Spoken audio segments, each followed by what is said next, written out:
Од утре започнува задолжителното носење на зимска опрема во возилата. Да ни кажете нешто подетално за тоа, дали всушност што се опфаќа зимската опрема? Значи, како што кажавте предмалку, секоја година традиционално во Законот за безбедност во патниот сообраќај децидно стои дека граѓаните од 15 ноември до 15 март задолжително треба да ги подготват нивните возила за во зимски услови. А тоа подразбира да имаат зимска опрема во моторното возило. Најчесто поставувано прашање во јавноста изминатиот период е што всушност треба да имаат луѓето во автомобилот. Она што во Законот децидно кажува е дека треба да имаат 4 певматници со длабочина на шарата на гумата од 4 мм, независно дали е летна или зимска гума. Тоа е значи во новиот закон од минатата година. И синџери во моторното возило доколку се патува на значи на некои од зимските предели, односно планинските превои, но оние кои имаат летни гуми, кои се со длабочина со 4 мм, значи длабочината на шарата на гумата, тоа подразбира дека тие може да се возат, но во автомобилот секако да имаат синџери. Значи, она што е карактеристично и важно да се каже, дека граѓаните, значи во минатото, пракса им беше, особено кога патуваат негде на зимување или во некои од планинските превои, да носат зимска опрема, односно да ги поседуваат зимските гуми. Она што е сега битно е дека и во градското подрачје, но и надвор кога патуваат од истото, дека тие мора задолжително да поседуваат оваа опрема. Она што е важно во однос на нивната безбедност, дека не треба да се прават експерименти во смисла на тоа дека обично граѓаните во смисла на да намалат нивната екзистенција, скапи биле гумите и така натаму, најчесто прават комбинација помеѓу 2 летни, 2 зимски и така натаму. Во тој контекст, значи нашата порака утрово е да испратиме дека од денеска па натаму да ги подготват граѓаните нивните моторни возила, а тоа подразбира со 4 певматици со длабочина на шара од 4 мм.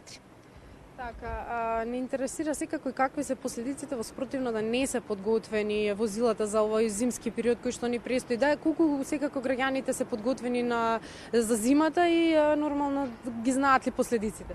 Ама сама имаше многу интересно, можеби малце непријатно чувство, односно искуство од минатата година, кога имавме едно зимско невреме, каде што поголем дел од возилата на еден превој во Западна Македонија беше блокиран, каде што завеа ветер, снег и така натаму, и граѓаните кои не беа соодветно подготвени, нормално дека се најдоа во нелагодна и во непријатна ситуација. И навистина на моје жалење, мене ми е многу жал што се тргнува на пат неподготвени. Она што ама сама го направи за граѓаните и ги посетува континуирано во медиумите за тоа што треба да го направат и да имаат поголема безбедност во сообраќајот.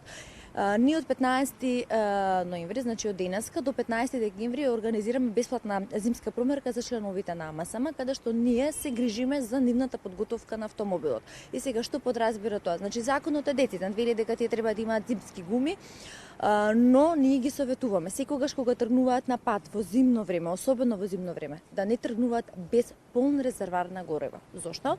Затоа што ако не дај Боже, вие не знаете што може да ви се случи во патот, ако настане некој застој, климата е уклучена за да дува топло, горивото се троши, што ако отидете со малку помалку резервар, па ви се потроши, може да станете во зимски услови на отворено небо со буквално да смрзнете. Така да една од препораките кои континуирано кажуваме покрај поседување на зимски гуми, имање на полн резервар на гориво, задолжително во возилото во зимски услови препорачуваме да се има некој кебенце, значи некои од оние зимски препарати и нешта кои можеби ќе им користат, спреј за одмрзнување на бравите, спреј за чистење на шофершемната на возилото, нели може да замрзне и така натаму, и секако да направат превентивен технички преглед на моторното возило, односно да прегледаат дали им работат кочениците, светлосните уреди, затоа што верувајте во зимно време, особено во магла, најбитно нешто што треба да биде во ред со моторното возило се светлата.